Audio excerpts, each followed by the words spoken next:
Subok na mga benepisyo sa kalusugan ng turmeric at curcumin. Ang turmeric ay isang karaniwang pampalasa na nagmumula sa ugat ng curcuma longa. Naglalaman ito ng kemikal na tinatawag na curcumin, na maaaring mabawasan ang pamamaga. Ang curcumin ay isang natural na antioxidant na may mga benepisyong anti-inflammatory, pati na rin ang mga posibleng benepisyo na nauugnay sa pagpapabagal sa proseso ng pagtanda at pagpigil sa sakit na Alzheimer at potensyal, depresyon.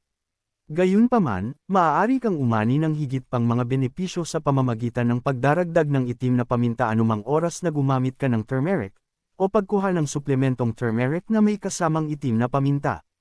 Mayroong isang tambalan sa itim na paminta na tinatawag na piperine na talagang nakakatulong upang gawing mas bioavailable ang turmeric. Ang curcumin ay isang anti-inflammatory. Isa sa mga pangunahing sinasabi ng turmeric sa katanyagan ay ang karaniwang ginagamit nito upang labanan ang pamamaga, at ang karamihan sa mga kapangyarihang lumalaban sa pamamaga ng turmeric ay maaaring italaga sa curcumin.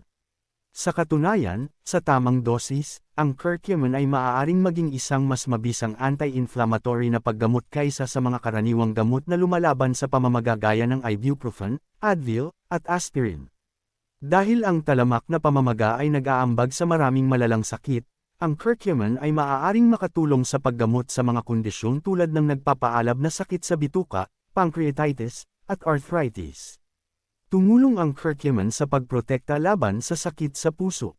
Ang isang pag-aaral ay nagpapakita na ang curcumin ay maaaring mapabuti ang endothelial function, o ang kalusugan ng manipis na lamad na sumasaklaw sa loob ng puso at mga daluyan ng dugo.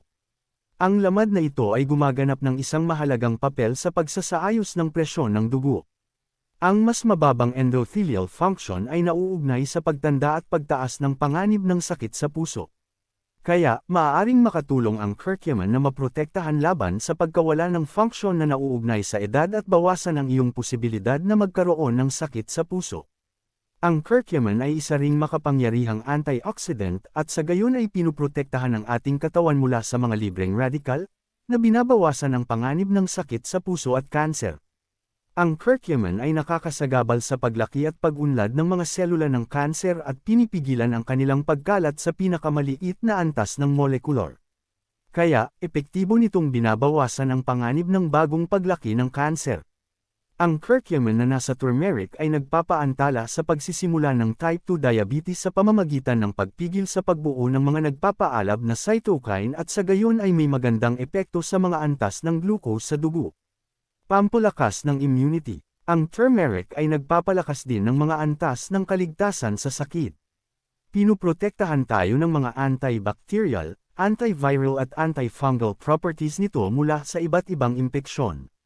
Maraming mga doktor ang lubos na nagrerekomenda na uminom ng isang kutsarita na puno ng turmeric sa isang baso ng mainit na gatas araw-araw upang maiwasan ang karaniwang sipon at trangkaso. Paggamot ng Alzheimer's disease. Ang tumutulong sa mga pasyenteng may depresyon. Pinapalakas ng curcumin ang mga antas ng BDNF na nagmula sa utak na neurotrophic factor, sa utak, kaya tinutulungan ang mga pasyenteng may depresyon. Pinapalakas din ng curcumin ang mga neurotransmitter ng utak na serotonin at dopamine.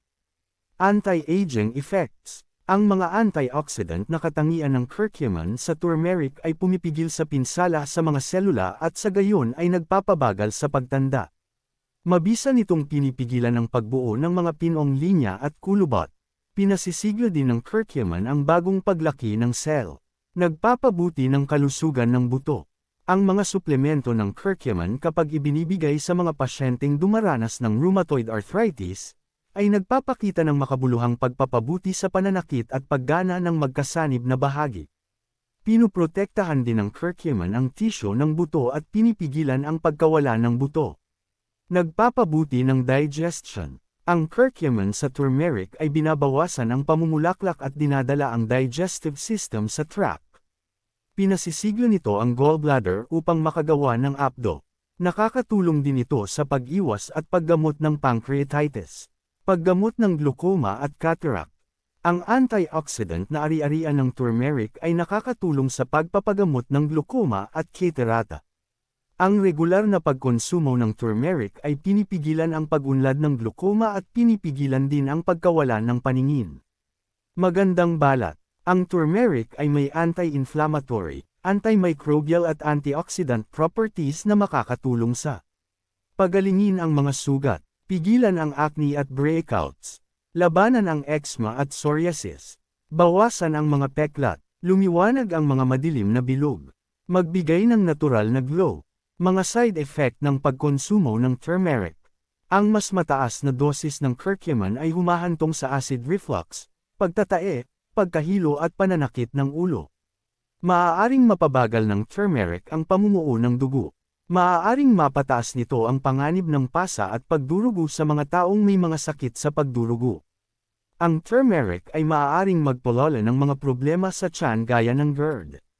Ang turmeric ay maaaring magpababa ng asukal sa dugo sa mga pasyenteng may diabetes.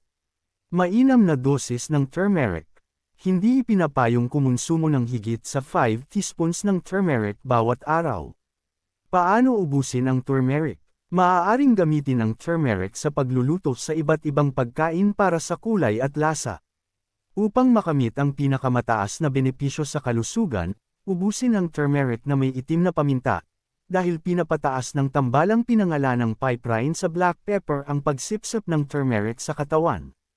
Ang turmeric sa gatas na kilala rin bilang golden milk, o haldi dud, ay may napakalaking positibong epekto sa katawan. Turmeric Nutrition Facts. Ang turmeric ay mababa sa calories at isang mahusay na mapagkukunan ng ilang mahahalagang micronutrients. Ang isang kutsarita ng pinatuyong turmeric powder ay naglalaman 9 calories, 2 gramo ng carbohydrates, 0.7 gramo ng fiber, 0.3 gramo ng protina, 0.1 gramo ng fats. Ang turmeric ay naglalaman ng ilang micronutrients, kabilang ang manganese, iron, vitamina B6, at potassium. Ang nutritional value ng turmeric ay nag-iiba batay sa anyo nito. Halimbawa, ang sariwang turmeric root ay may mas nutritional value kaysa sa pinatuyong turmeric powder. Ang mga suplemento ng turmeric ay kadalasang naglalaman ng pinatuyong turmeric powder, curcumin extract. Mga bitamina ng turmeric. Ang mga mahahalagang bitamina sa turmeric: B6, pyridoxine, niacin, vitamin C, vitamin E, potassium, iron, manganese and zinc. Ang impormasyong ito ay para sa mga layuning pang-edukasyon lamang at hindi nilayon na maging kapalit ng medikal na paggamot ng isang propesyonal. Kumonsulta sa kanilang manggagamot o sa mga professional health care. Ito ay dagdag kaalaman lamang. Maraming salamat po.